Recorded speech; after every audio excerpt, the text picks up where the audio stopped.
믿음이 강한 우리는 마땅히 믿음이 약한 자의 약점을 담당하고 자기를 기쁘게 하지 아니할 것이라.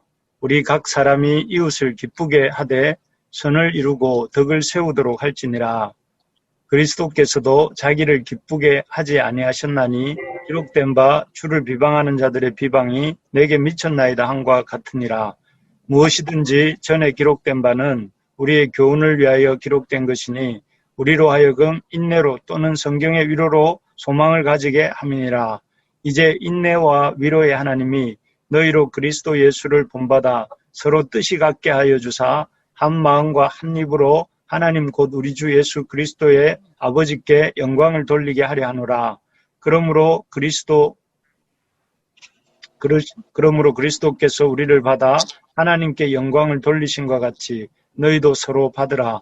내가 말하노니 그리스도께서 하나님의 진실하심을 위하여 할례의 추종자가 되셨으니 이는 조상들에게 주신 약속들을 견고하게 하시고 이방인들도 그 긍휼하심으로 말미암아 하나님께 영광을 돌리게 하려 하심이라. 기록된 바 그러므로 내가 열방 중에서 주께 감사하고 주의 이름을 찬송하리로다 함과 같으니라. 또 이르되 열방들아 주의 백성과 함께 즐거워하라 하였으며 또 모든 열방들아 주를 찬양하며 모든 백성들아 그를 찬송하라 하였으며 또 이사야가 이르되 이새의 뿔이 곧 열방을 다스리기 위하여 일어나시는 이가 있으리니 열방이 그에게 소망을 두리라 하였느니라. 소망의 하나님이 모든 기쁨과 평강을 믿음 안에서 너희에게 충만하게 하사 성령의 능력으로 소망이 넘치게 하시기를 원하노라. 아멘. 우리 오늘 제목을 같이 한번 읽어볼까요? 큐티 제목입니다. 시작. 서로 받고 하나 되어 하나님께 영광 돌리라. 예, 이 말씀 제목이 우리 오늘 내용의 핵심인 것 같습니다. 서로 받고 하나 되어 하나님께 영광을 돌리라. 이 말씀이 오늘 말씀을 잘 요약하고 있는 것 같습니다. 우리가 그제부터 계속해서 어떻게 우리가 아름다운 하나님의 백성 공동체를 이룰 수 있는가에 대해서 이렇게 보고 있습니다. 그제 말씀 떠올려 보시면 아름다운 교회 공동체를 이루기 위해서 먼저 형제를 비판하지 말라고 했습니다. 믿음이 연약한 형제를 보고 왜 고기도 먹지 못하느냐, 아직도 날이나 지키면서 연연해 하고 있느냐 하면서 형제 연약함을 대놓고 비판하지 말라 이렇게 말했습니다. 그래서 왜냐하면 교회는 형제를 이렇게 서로 비판하는 곳이 아니라 힘을 합쳐서 하나님 나라를 세워가는 곳이고 또 궁극적인 각 사람에 대한 평가는 하나님 나라에서 이루어질 것이기 때문에 형제를 비판하지 말라 이렇게 말씀하셨습니다. 형제를 비판만 안 해도 교회는 아름다운 하나님의 교회로 세워져 가는 것 같습니다. 그래서 형제를 비판하지 않고 이렇게 자신의 주장을 주장하지 말고 그렇게 하라고 하셨습니다. 그리고 어제는 연약한 형제를 비판하지 말라 하는 것에서 더 나아가서 형제의 부족한 부분을 비판하는 것에 그치지 않고 형제가 걸려 넘어질 만한 것을 그 앞에 두지 말라 이렇게 했습니다. 그래서 어떤 형제가 우상에게 바쳐진 고기 먹는 것에 거리낌이 있다 하면 그 앞에서 아예 고기를 먹지 말라 하는 것이었습니다. 그래서 좀 더 적극적으로 이제 형제를 생각하라는 것이죠. 그래서 실제로 바울은 이렇게 제가 바울 얘기도 했습니다. 바울 사도가 고린도 교회 형제들이 이 바울이 고기 먹는 일 때문에 한 명이라도 힘들어하는 사람이 생기게 된다면 자기는 그 형제를 생각해서 영원히 고기를 먹지 않겠다라고 했다고 했습니다. 이렇게까지 그 형제를 비판하지도 않고 또 형제가 비판할 만한 그 형제가 그 어떤 부정적으로 생각할 만한 것이 있다면 그것조차도 아예 금하고 하지 않아야 되는 이유가 이 하나님의 하나님께서 그리스도 안에서 그 형제를 받으시고 하나님께서 그리스도 안에서 그 형제를 영광스러운 하나님의 백성으로 삼으시고 또 하나님께서 그 형제를 그리스도 안에서 이렇게 택하셨기 때문에 그렇다. 그래서 우리의 영안이 열려서 그 형제가 보잘것없어 보이고 믿음이 연약해 보이는 그 형제가 하나님의 교회다. 그리고 이 눈에 보일 때 이렇게 교회당도 없어 보이는 우리 교회가 사도행전 시대에 나오는 갈라디아 교회나 또 빌립보나 데살로니가나 고린도 교회와 같은 그런 교회다 하는 것을 볼 때에 우리가 그렇게 형제를 형제를 위해서 나의 어떤 자유들을 절제하고 또 포기하고 또 그렇게 헌신할 수 있다 이런 말씀을 드리면서 제가 우리의 영적 안목이 우리의 눈이 열리게 되기를 간절히 바란다 하면서 말씀을 드렸습니다. 기억나시죠? 네. 예, 그렇습니다. 그래서 그런 어떻게 보면 어제는 그제는 비판하지 말라. 어제는 또 형제가 그 믿음의 약한 부분들이 있다면 그 부분 자체도 이렇게 아예 절제하고 하지 마라 이렇게 말씀했습니다. 그럼 거기서 이제 오늘 본문은 한 단계 또 더 나아갑니다. 1절을 우리 같이 한번 읽어볼까요? 1절입니다. 1절을 같이 한번 읽겠습니다. 시작. 믿음이 강한 우리는 마땅히 믿음이 약한 자의 약점을 담당하고 자기를 기쁘게 하지 아니할 것이라. 아멘. 여기 보면 믿음이 약한 자의 약점을 담당하고 자기를 기쁘게 하지 아니할 것이라 이렇게 되어 있습니다. 여기서 담당하고 이 말이 중요하고 기쁘게 하지 아니할 것이라 하는 것이 중요합니다. 여기서 보면 믿음이 강한 사람이 자기가 믿음이 강한 것으로 자기만 기뻐하지 말고 자기가 참 믿음 안에서 이렇게 서 있는 것, 또 믿음으로 살아가고 있는 것, 또 믿음 안에서 좀 이 주님 주시는 기쁨 누리는 것으로 자기만 기쁘게 하지 말고 그냥 그렇게 자기만 만족하며 살지 말고 어떻게 하라고 하느냐면은 약한 자의 약점을 담당하라 하고 있습니다. 그냥 비판하지 말라도 아니고 또 약한 자를 위해서 주의하고 절제하라 이 정도도 아니고 약한 자를 어떻게 하라고 했냐면은 담당하라 이렇게 되어 있습니다. 약한 자의 약한 부분을 담당하라 이 말을 이렇게 하고 있습니다. 그래서 이 부분을 그 다른 세번역이나 다른 성경을 보니까 이 담당하라는 말이 돌보아주고 이렇게 살펴주라 이런 말입니다. 그래서 믿음이 약한 사람들의 그 약한 부분을 내 문제처럼 여기고 또 그 약한 부분을 그 약한 그 형제가 뛰어넘을 수 있도록 극복할 수 있도록 도와주라 하는 것입니다. 그래서 비판하지 않는 것이나 장애물을 놓지 않는 것과는 훨씬 더 나아가는 거죠. 적극적으로 그 약한 부분들이 이 믿음이 약한 형제들의 약한 부분이 이렇게 극복이 되어서 그 약한 부분을 이렇게 뛰어넘어서 성장해 나갈 수 있도록 그 사람을 도우라 하는 것입니다. 그래서 여기에는 아주 어떻게 보면 약한 부분을 형제의 약한 부분을 내 문제처럼 여기라는 말인데 여기서 믿음이 강한 사람들이 질문을 할 수가 있습니다. 왜 그렇게 해야 됩니까? 왜 우리가 약한 사람들에 대해서 비판 안 하면 되지? 또 그 사람들 앞에서 조심하면 되지? 왜 우리가 그 사람들의 약한 부분까지 굳이 내가 감당해야 될 이유가 뭡니까? 라고 질문할 수 있습니다. 왜 믿음이 강한 자들이 그렇게까지 해야 되는가에 대해서 3절입니다. 우리 그 부분에 대해서 먼저 2절입니다. 2절을 우리 한번 읽어보겠습니다. 2절 시작.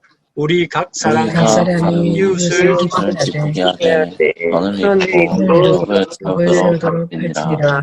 예, 여기에 덕을 세우도록 할지니라 어제도 잠깐 나왔는데 이 덕을 이란 말은 오이쿠네스라는 단어인데 이 말은 집이라는 뜻이 있다고 해요. 우리가 각 사람이 이웃을 기쁘게 함으로 선을 이루고 하나님의 집을 세우는 것이다. 이런 말이라고 해요. 그러면 어제도 말씀드렸지만 이 보잘것없어 보이는 그 형제를 돕고 또 섬김으로 인해서 하나님의 교회가 세워진다 하는 것이죠. 어제도 말씀드렸지만 우리 옆에 있는 믿음이 연약해 보이는 형제 자매들이 사실은 하나님께서 그리스도 안에서 그리스도를 통해서 받으시고 그리스도 안에서 특별히 자녀 삼으시고 또 그 하나님께서 그리스도 안에서 그들을 영광스러운 하나님의 교회를 삼으신 존재다 하는 것을 이렇게 볼 줄 알아야 됩니다.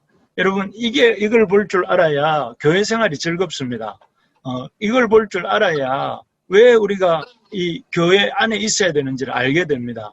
왜냐하면 우리 눈에는 보잘것없어 보인다 할지라도 우리 형제 자매들이 하나님이 택하신 하나님의 역사의 결과물이고 하나님이 기뻐하시는 사람들이고 하나님의 영광스러운 몸입니다. 그렇기 때문에 우리가 이 교회를 우리 옆에 있는 형제 자매들을 이렇게 존중히 여겨야 되고 그들을 이렇게 배려해야 되고 그들을 세워가야 된다 하는 것입니다.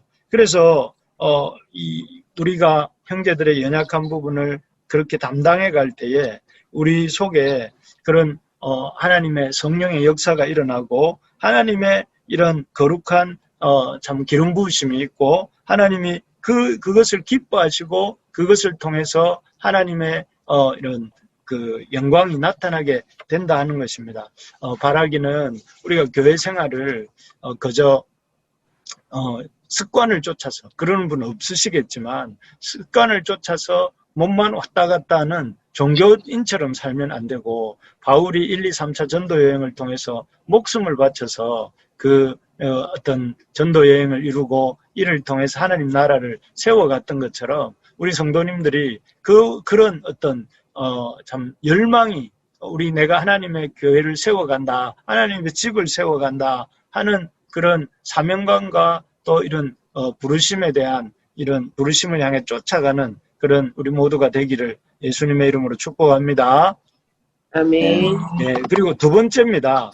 왜 우리가 믿음이 약한 자의 약점을 담당해야 되나 이렇게 물을 때 한마디로 그리스도 때문이다. 이렇게 두 번째는 그렇게 얘기합니다. 3절을 우리 같이 한번 읽어보겠습니다. 3절입니다.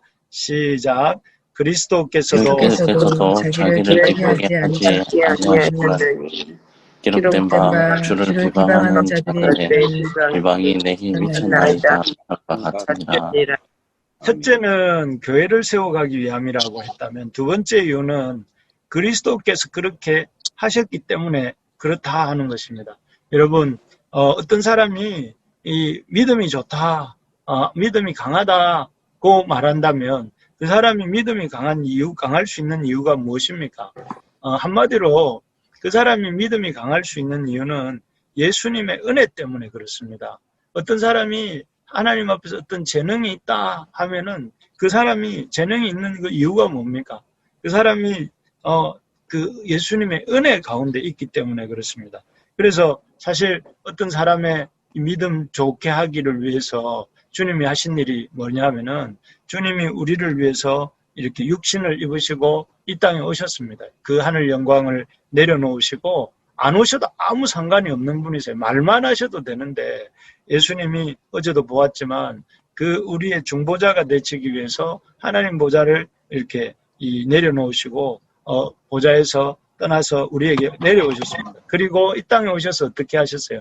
그냥 십자가만 딱 지고 가실 수도 있는데 그렇게 안 하시고 고난의 생애를 사시고 우리에게 말씀을 가르쳐 주시고 또 이렇게 사랑을 보여주셨어요. 그리고 마지막엔 또 어떻게 되셨습니까? 주님이 친히 십자가에서 돌아가시고 또 장사 지낸 바 되셨다가 3일 만에 부활하시고 승천하셔서 우리에게 의와 생명을 주셨습니다. 그리고 지금도 어떻게 하고 계세요? 그 하나님 보좌 우편에서 우리를 이렇게 또 이렇게 내려다 보시면서 또 우리를 위해서 끊임없이 중보하시고 또 다른 보혜사이신 성령 하나님을 보내셔서 우리에게 하나님 백성으로 살 수 있도록 이렇게 돕고 계십니다. 이것이 이러한 주님의 역사가 있기 때문에 믿음이 강한 자가 있다면 믿음이 강할 수 있는 것입니다. 그래서 믿음이 강한 자가 이러한 주님의 그 은혜를 이렇게 생각한다면 마땅히 우리가 어떻게 해야 되느냐면은 믿음이 약한 자의 약점을 감당해야 된다 하는 것입니다. 그래서 이 주님이 주신 은혜를 자기가 신앙생활을 하는 가운데 믿음이 자랐고 또 그래서 믿음의 연륜이 쌓였고 그래서 이제 어떤 웬만한 어떤 상황에서도 믿음을 잃지 않고 살아갈 만한 그런 존재가 되었다고 한다면 그것으로 인해서 여기 1절에서 말한 것처럼 자기만 기쁘게 하지 말라는 것입니다. 자기만 기쁘게 하지 말고 예수님도 그래서 3절에도 또 그리스도께서 자기를 기쁘게 하지 아니하셨고 그렇기 때문에 뭐라는 거예요? 너도 너를 기쁘게 하지 말고 살아야 된다 하는 것입니다. 그래서 우리 교회가 하려고 하는 일이 뭡니까? 한 영혼을 귀하게 여기는 교회가 되자. 그래서 한 사람을 말씀을 열심히 배우고 또 어떻게 하자고요? 말씀을 가르치는 교회가 되자.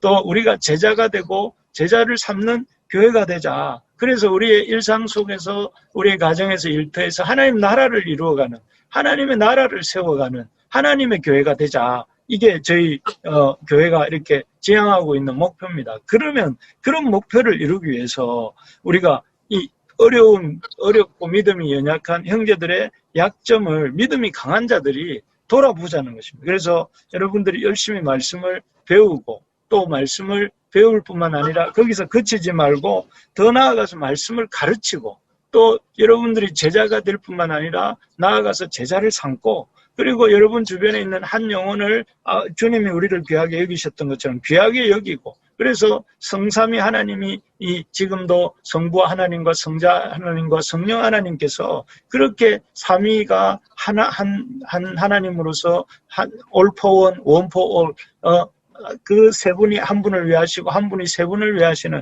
그런 놀라운 그런 이 영광 중에 계신 것처럼 그런 성삼위 하나님과 닮은 그런 공동체 예배를 이루는 그런 우리가 되자 하는 게 우리 교회의 이렇게 기도 제목입니다. 그래서 바라기는 우리 교회가 이렇게 연약한 자의 믿음의 연약한 자의 약점을 강한 사람들이 이렇게 돌아보는 교회가 되기를 소망합니다. 네. 그래서 서로의 약한 부분을 이렇게 비판하지도 않고 또 그 사람이 약한 부분을 이렇게 이 본질을 벗어나는 게 아니라면 참고 기다려주고 또 거기에서 끝이는 것이 아니라 그 사람의 그 믿음이 연약한 부분을 극복할 수 있도록 도와주는 그래서 말씀도 가르치고 또 이렇게 섬기고 애써서 이렇게 그분을 믿음 안에서 세워가는 그래서 우리 코로나 시대 때 점점 이렇게 모이기는 어렵지 않습니까? 우르르 이렇게 전체로 모이는 것은 쉽지 않지만 그럼에도 불구하고 우리가 어렵지 않고 아직도 닫혀있지 않는 게 뭐예요? 1대1로 만나고 1대1로 통화하고 1대1로 이렇게 뭔가를 해나가는 일은 할 수가 있으니 우리가 그 일도 이렇게 열심히 하다 보면 하나님께서 이 코로나 시대도 종식되게 해주시고 오히려 그 얼음장 밑으로 졸졸졸 물이 흘러서 봄이 오는 것처럼 우리 교회도 또 우리 이 땅의 하나님 나라도 점점 이렇게 세워져 갈 줄로 믿습니다. 마지막입니다. 우리가 믿음을 약한 자의 약점을 담당해야 되는 이유는 8절 9절에 나타나는데요. 우리 8절 9절을 한번 같이 읽어볼까요? 시작. 내가 말하노니 그리스도께서 하나님의 하나님의 진실하심을 위하여 할례의 할례의 추종자가 추종자가 되셨으니 이는 이는 조상들에게 주선 경고하게 경고하게 하시고 이방인들로 그 이방인들로 그 긍휼하심으로 말미암아 하나님께 영광을 돌리게 하였습니다. 하였습니다. 기록된 바 그러므로 내가 열방 중에서 주께 감사하고 주의 이름을 찬송하리로다 한것 같으니라. 여기 이제부터 그 구약의 성경 구절들을 이렇게 5구절 정도를 쭉 이렇게 인용을 합니다. 그래서 뭐 방금 읽었던 19절 같은 경우는 시편 18편 그냥 18편 49절이고 그 밑에 나오는 10절로 신명기 32장 43절이고 11절 같은 경우에는 시편 117편이고 그리고 그 밑에 나오는 12절은 이사야서 11장 1절입니다.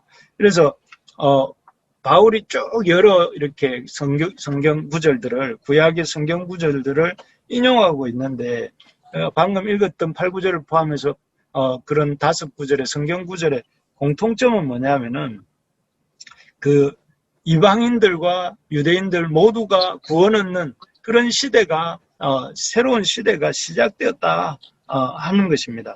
그래서 이 바울이 로마서 9장에서 11장까지 해서 계속 얘기하는 게 뭐냐면은 유대인이 복음을 거절함으로 말미암아 이방인들이 그 복음을 받아들이게 되었고 그리고 이방인들이 어떤 복음을 받아들이는 것으로 말미암아 유대인들이 시기 질투하면서 결국은 또 유대인들도 주님께로 돌아오게 되고 이를 통해서 유대인도 이방인도 다 구원을 얻는 그런 시대. 사실은 이 시대가 뭐냐면 마지막 시대입니다. 마지막 시대.